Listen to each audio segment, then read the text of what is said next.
अहिले यो बन्दीपुर हलिउडमय भएको छ। यहाँ एकदम हामीले छुट्टै यहाँ बजारको स्वरूप नै यहाँ बदलिएको छ।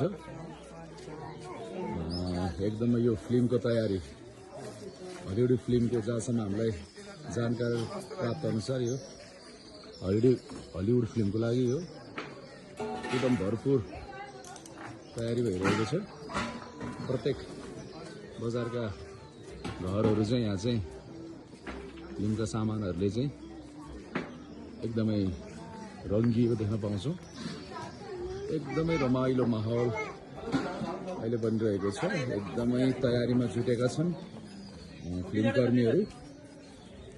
एकदमै यो ट्रेडिसनल सरसामानलाई चाहिँ यहाँ प्राथमिकता दिएको छ। र बजारको आधी भाग चाहिँ अब यो हलिउड फिल्म तयारीमा यहाँ सिँगारिएको छ। यस्तो रमाइलोसँग चाहिँ यहाँ फिल्मको चाहिँ भरपूर तयारी हुँदैछ। अब 2-3 दिनमा यो छायाङ्कन हुने हामीलाई यहाँ जानकारी प्राप्त भएको छ। यो बन्दीपुर बजारको दृश्य।